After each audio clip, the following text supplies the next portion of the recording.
오늘은 예레미야 41장 총독 암살입니다.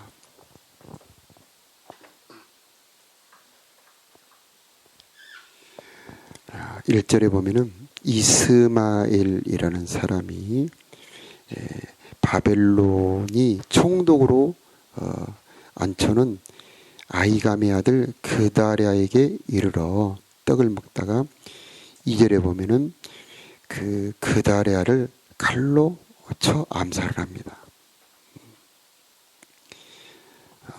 바벨론은 예루살렘을 완전히 파괴시키고 멸망시키고 난 다음에 거기에 갈대아 군사들을 남겨놓고 통치를 할 수 있는 총독을 세워 놓았는데 그 총독의 이름은 그다랴입니다.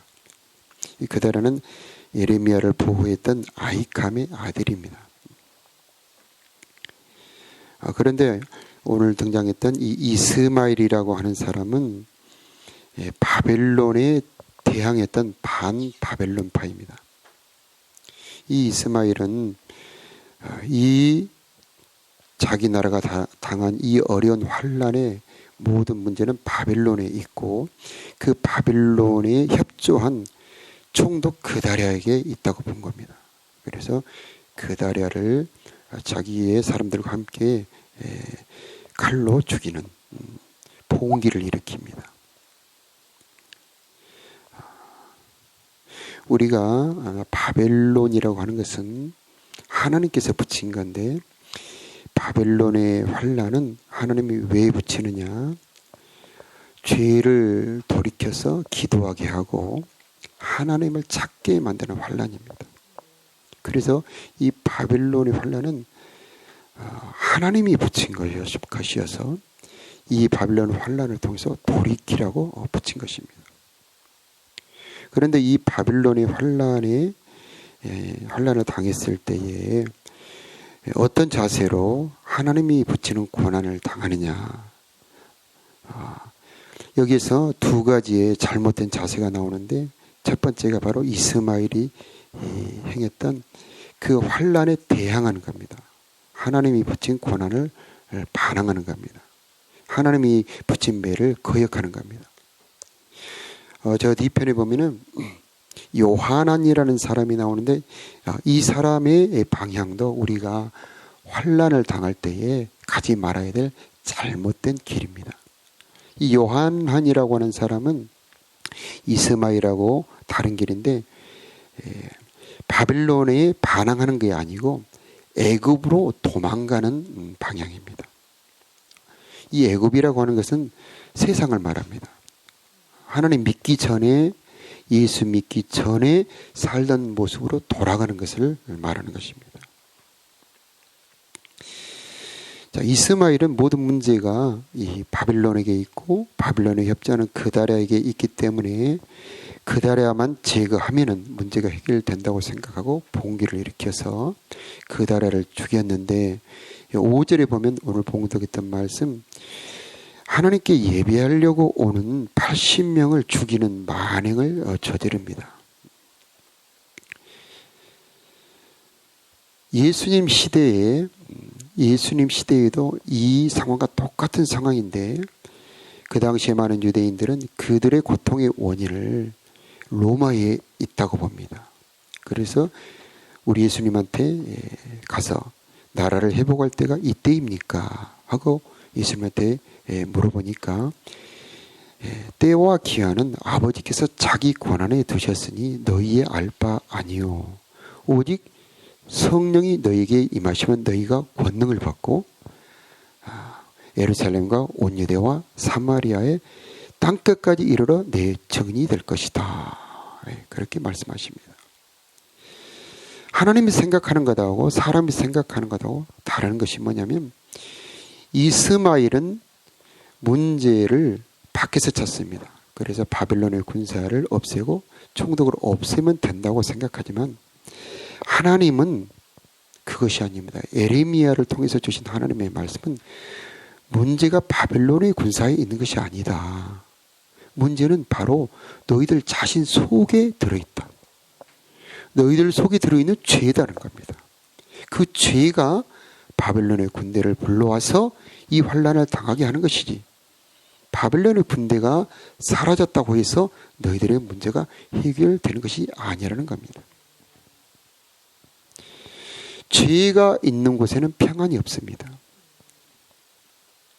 그래서 하나님께서는 이 언약의 백성들, 성도들 속에 죄가 박혀 있을 때에, 죄가 들어와 있을 때에 육신의 환난을 주어서 영혼이 깨어나게 만들고 그 환난 속에서 자신을 돌아보게 만듭니다.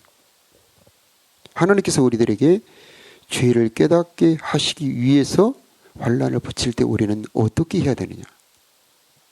그 환난에 반응하지 말고 하나님이 주신 멍에를 대항하지 말고 세상으로 도망가지도 말고 에레미야가 3장에 나온 것처럼 마음과 손을 아울러 하나님을 향하여 들어라. 우리 속에 무슨 죄가 있는지 내 자신을 조사해라. 환난 날에는 생각하라. 내 속에 어떤 죄가 들어있는지, 어떤 문제가 들어있는지, 문제를 밖에서 찾지 말고 내 속에 들어있는 죄에서 찾아라. 그것이 바로 하나님이 우리들에게 원하는 모습이었던 것입니다. 이 이스마엘을 보면은 이 이스마엘이 예수님 당시에도 있었고 지금 시대에도 있는데 문제를 사회의 지배계층에 있다고 보는 겁니다. 공산주의 사상과 너무나 유사합니다.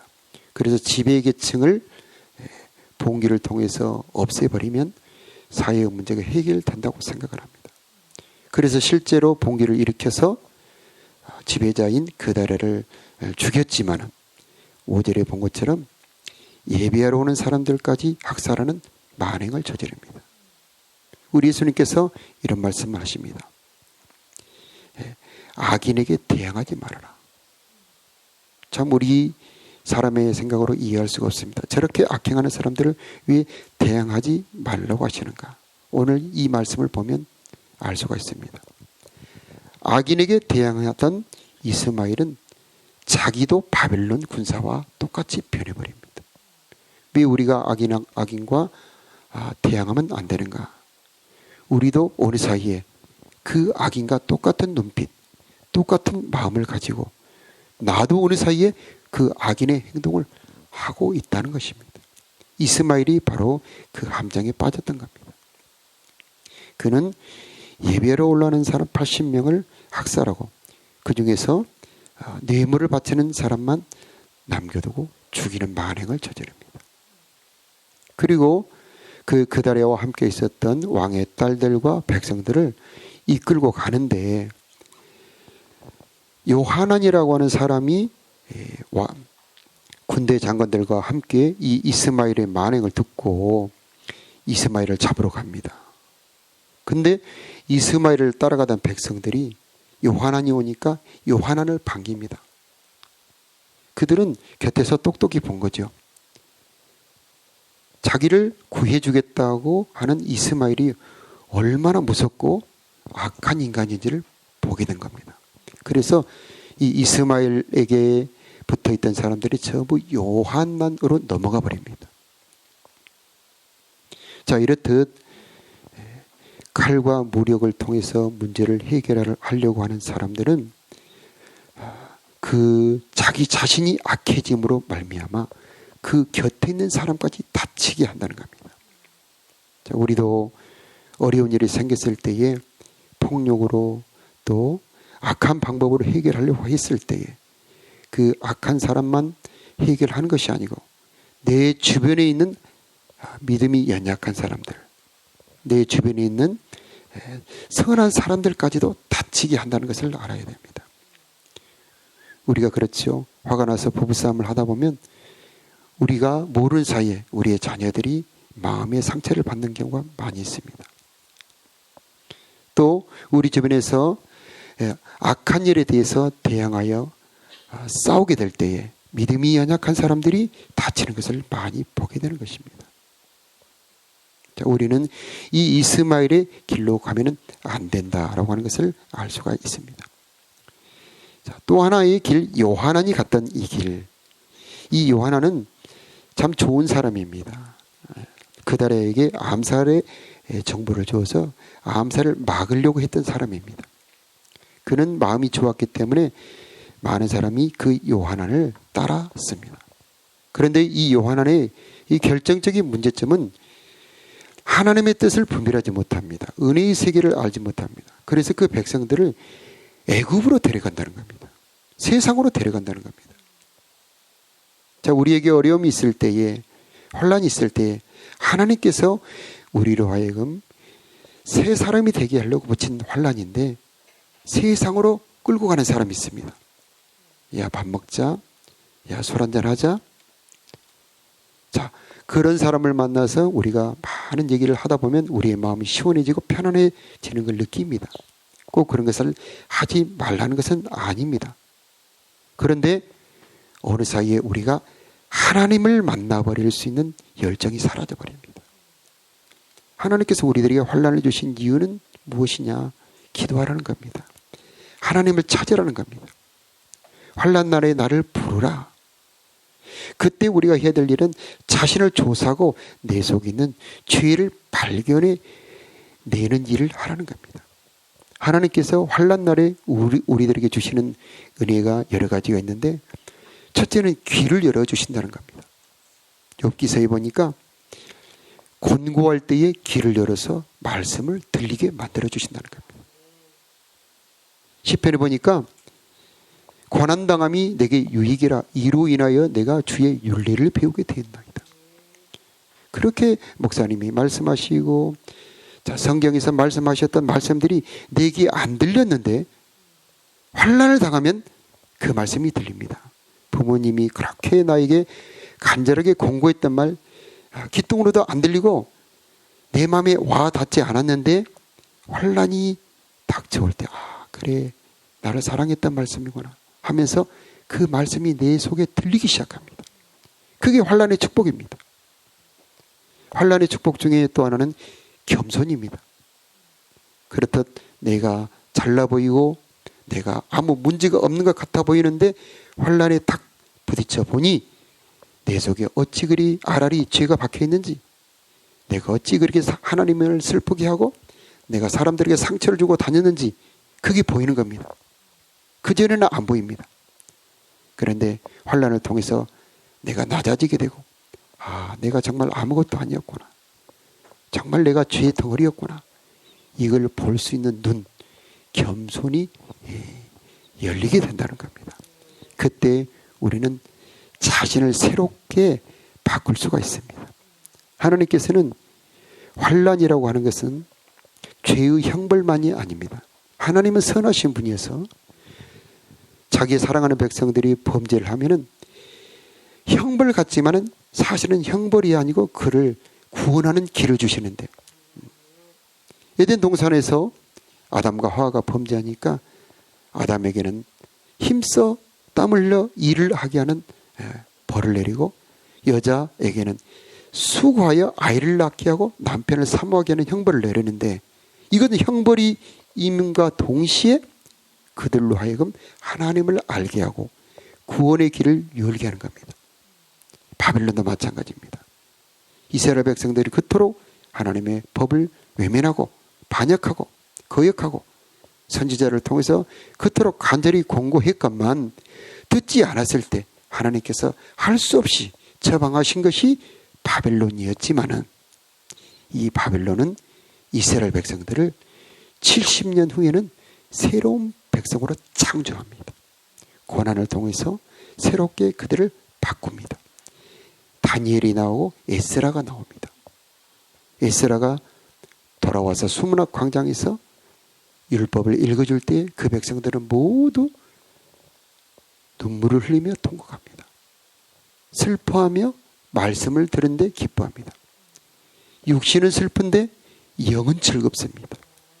바로 이것이 환난의 신비한 능력입니다. 우리의 육신은 한없이 슬프고 쓰리고 아픈데 우리 영혼이 살아납니다. 우리 속에 죄를 떨어버리면 우리 영혼이 소생합니다. 이것이 신비입니다. 그래서 반드시 하나님은 환난 때에 은혜를 준비해 놓았다는 것을 기억을 하고 하나님 나에게 어떤 은혜를 준비하셨습니까? 하고 엎드려 기도하는 자, 하나님은 그 사람을 놀랍게 받고 은혜의 사람으로 창조를 해버리십니다. 광야는 40년인데 바벨론은 70년입니다. 시간이 더 깁니다. 그리고 더 혹독합니다. 그러나 그 결과는 더욱 아름답습니다. 은혜의 사람, 다니엘 같은 사람, 에스겔 같은 사람, 에스라 같은 사람들이 나오는데 이것은 하나님의 환난 속에서 주시는 은혜인 것입니다. 이 은혜를 하나님께서 주시려고 바빌론의 환난을 붙였는데 이 은혜를 받지 못하도록 하는 두 가지 길, 이스마엘의 길과 요하난의 길, 이 두 가지 길로 가면은 그 은혜를 못 받는다는 겁니다. 다음 내일 이후에 보면은 애굽으로 내려간 백성들을 향해서 하나님이 예레미야를 통해서 예언하는데, 만일에 너희들이 애굽으로 내려가면 애굽까지 불살라 버리겠다는 겁니다. 요나가 사명 거절하고 다시스로 가는 배를 타는데 하나님이 요나만 치지 않습니다. 요나가 탄 배를 칩니다. 그 배에 탄 사람은 무슨 그렇게 운수가 없습니까? 사명 감당하지 않고 말씀 따라가지 않는 사람이 탄 그 죄 하나로 거기 있는 선장은 죽을 고비를 넘기고 모든 짐을 배에 버릴 수밖에 없었습니다.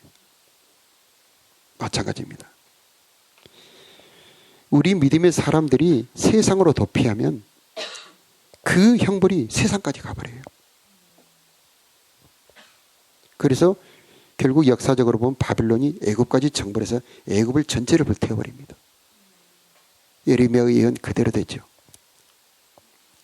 오늘 말씀 총도 감사를 통해서 환난 속에서 주시는 은혜가 있다는 걸 기억하시고, 하나님 나에게 혹시 어려움이 왔다면 그 어려움 속에서 나를 빚어주시옵시고 새롭게 창조해 주셔서 하나님 극히 좋은 무화과로 나를 창조하여 주옵소서. 우리 다 같이 기도하겠습니다.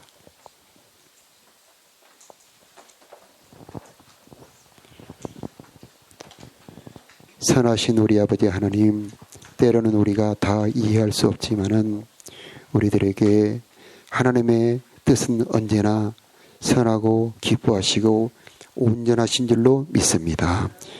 때로는 우리에게 바빌론 같은 환난을 주시지만은 그 바빌론이 결코 우리를 버리는 것이 아니고 우리를 살리려는 것이고 우리를 죽이려는 것이 아니고 우리를 새롭게 창조하시려는 하나님의 선하신 뜻임을 알고 주여 예레미야에게 주신 말씀처럼 순복하는 우리가 되게 하여 주옵소서. 마음과 손을 아울러 하나님을 향하여 드는 우리가 되게 하여 주옵소서. 세상 향했고 지역을 향했던 우리들의 마음이 돌이켜서 온전히 하나님만을 향하는 정결한 우리가 되게 하여 주옵소서.